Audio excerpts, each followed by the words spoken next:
농사에서 인건비가 제일 많이 들어가는 부분이 어느 부분에서 제일 많이 들어갑니까? 심을 때랑 캘 때가 제일 많이 들어가죠. 그래서 제가 생각하는 게 기계화가 돼야 된다. 그러니까 저희가 수확량을 비교했을 때 사람이 심었을 때랑 수확량은 거의 비슷했습니다.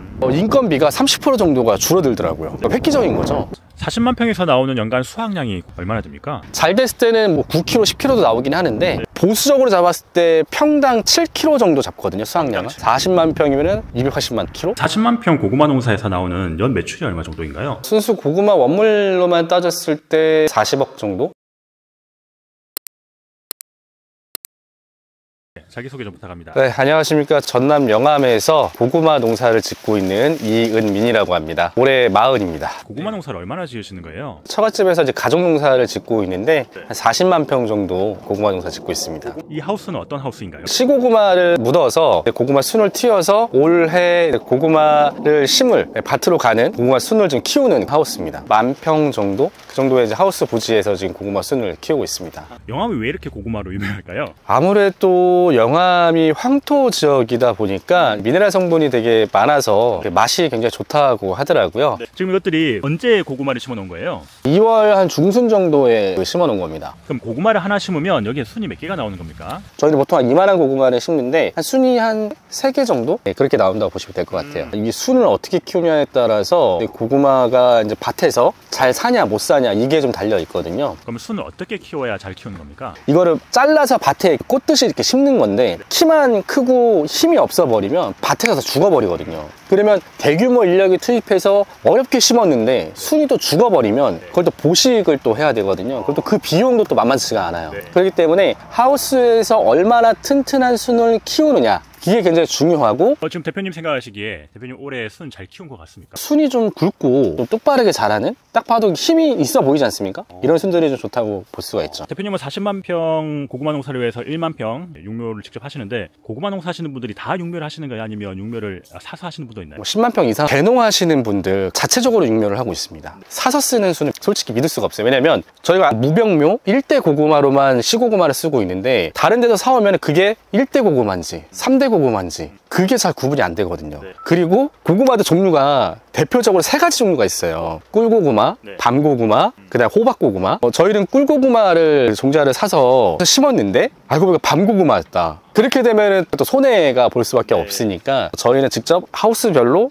꿀고구마, 밤고구마, 호박고구마 이런 식으로 딱 나눠서 이렇게 쓰고 있습니다. 지금 밭에 있는 건 어떤 고구마예요? 여기 같은 경우에는 호풍미라는 고구마인데 호박고구마라고 보시면 될 것 같아요. 대표님은 40만 평 중에 어떤 고구마를 제일 많이 심으세요? 저희는 아무래도 소비자층이 많이 원하는 고구마를 심기 때문에 꿀고구마가 좀 많이 있습니다. 여기가 전남 영암인데 대표님께서 전남 사투리 안 쓰시는 것 같아요. 예. 대표님은 고향이 실례지만 어디십니까? 고향은 경기도 연천입니다. 네, 서울에서 직장 생활을 좀 오래 했고요. 영암에 2020년도 10월에 내려왔고요. 그리고 농사를 시작한 거는 21년도 2월부터 제가 시작을 했습니다. 서울에서는 어떤 일을 하셨었어요? 제가 대학 때 관광을 전공을 했어요. 여행사에서 근무하다가 대학원에서 공부를 더 해서 대학에서 이제 강의를 했었고 그러면서 이제 와이프를 만나서 이제 결혼을 했죠. 서울에서 직장 생활도 하시고 강의도 하시고 하셨는데 뭐 귀농을 하시게 된 계기가 있었어요? 한 달에 한두 번씩 이곳 처갓집에 내려와서 장인어른의 고충을 좀 많이 듣게 됐어요. 농사를 짓다 보면은 농산물 가격도 들락날락하고 수익을 좀 더 극대화시킬 거면은 그러니까 1차 산업까지는 안 된다. 2차, 3차 산업으로 발전을 시켜야 되는데 고민이다라고 말씀을 많이 하셨어요. 그래서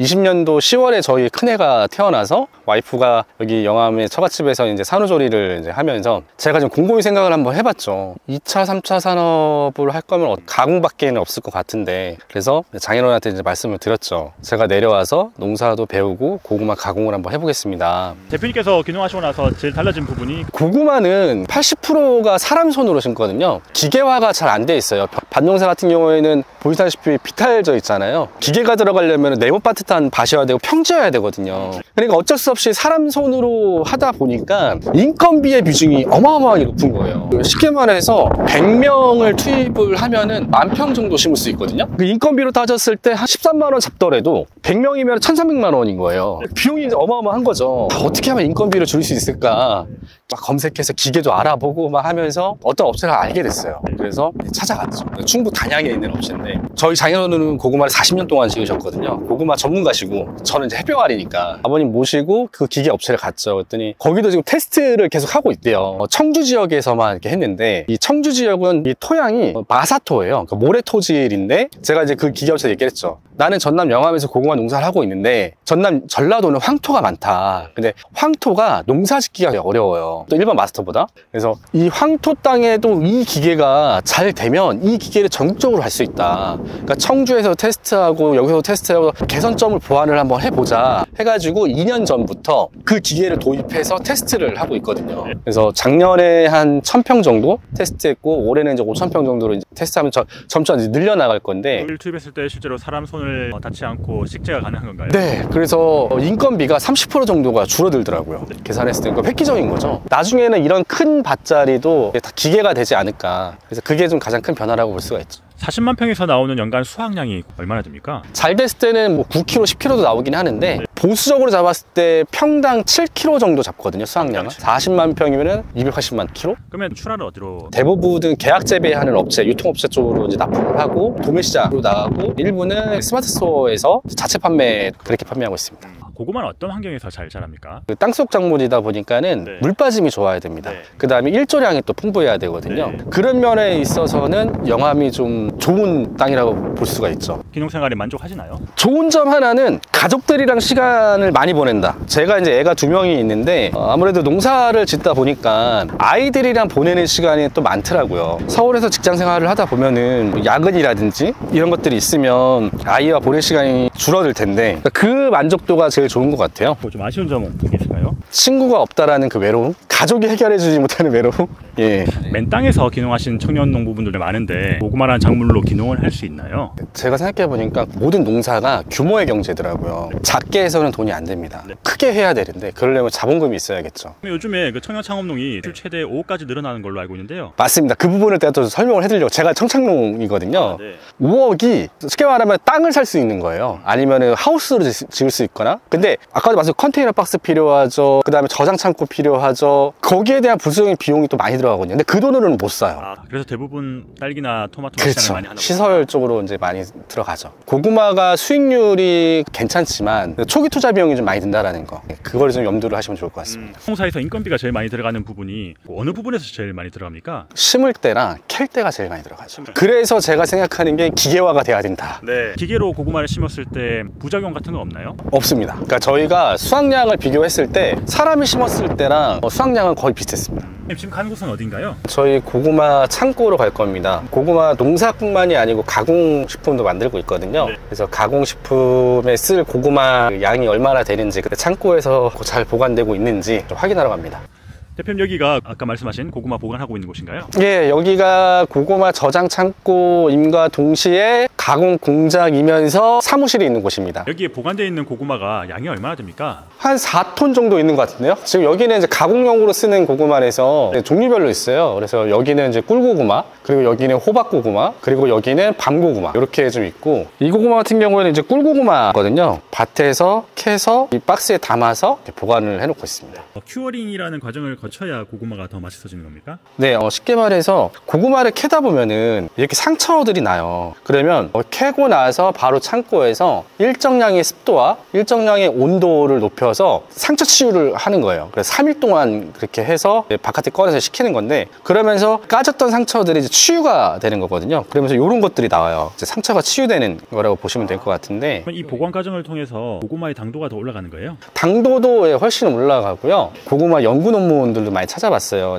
큐어링의 저장 기간이 안 했을 때보다 30%인가? 더 길다라고 하더라고요. 저장성도 좋아지고 맛도 좋아지고. 그럼 고구마 보관하는 데 있어서 제일 중요한 게 뭡니까? 온도와 습도입니다. 그래서 보관을 잘 못하면은 엄청 썩어 들어가요, 빨리. 소비자들이 받았을 때는 어떻게 보관해서 가정에서 드시는 게 좋을까요? 가장 좋은 거는 그 신문지를 깔고 그 위에다 고구마를 붓습니다. 부어서 햇빛이 안 드는 선선한 곳에 보관하시는 게 좀 가장 오래 드실 수가 있고요. 가장 하지 말아야 될 게 박스채 보관하는 거는 절대 하면 안 됩니다. 네, 왜냐면 고구마도 숨을 쉬고 있기 때문에 지금 이 플라스틱 박스 보면 다 구멍이 뚫려 있잖아요. 다 숨 쉴 수 있게끔. 냉장고나 김치 냉장고에 보관하는 건 어떻습니까? 제일 안 좋은 겁니다.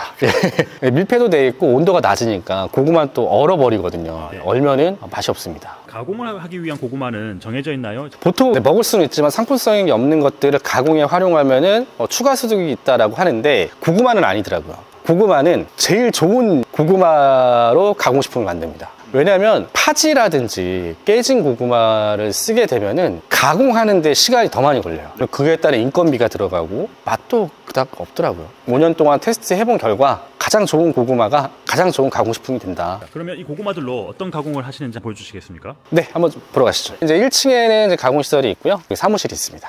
고구마로 만드는 가공식품이 몇 종류가 있습니까? 주력적으로 판매하는 제품은 3가지가 있는데요. 네. 하나는 고구마 말랭이, 고구마 누룽지라고 해서 고구마 쌀과자, 그리고 고구마 잼 이렇게 있고, 개발 중인 고구마 젤리도 지금 시제품 테스트하고 있고요. 고구마 말랭이는 어떤 과정으로 만드시는 거예요? 세척된 고구마가 넘어와서 오븐기에 고구마를 써서 껍질을 까고 알맞은 사이즈로 잘라서 건조기에 건조시켜서 나오면 소포장 실링해서 출하를 합니다. 고구마 100%입니까? 예, 순수 고구마로만 만들고 있습니다. 맛으로 승부를 보자 해서 좀 수분 함량을 좀 높여서 어린 아이들도 좀 먹을 수 있게끔 하는데, 다른 두 제품은 눌럭고구마라고 해서 고구마 누룽지라고 하는데, 쉽게 말해서 고구마랑 쌀로 만든 과자라고 보시면 돼요. 요거는 이제 고구마 잼, 고구마 설탕 물로만 만든 잼인데, 박스를 열면 이렇게 이게 또 그냥 먹어도 맛있지만은 잘게 부셔가지고 우유랑 섞어서 드시면 시리얼처럼도 드실 수가 있는 거예요. 고구마 잼 같은 경우에는 모닝빵이나 비스켓에 이렇게 발라서 맛있지만 우유에 타서 드시면 고구마 라떼처럼도 드실 수가 있는 거예요. 40만 평 고구마 농사에서 나오는 연 매출이 얼마 정도인가요? 순수 고구마 원물로만 따졌을 때 그냥 보수적으로 봤을 때 한 40억 정도 매출이 나오는 것 같습니다.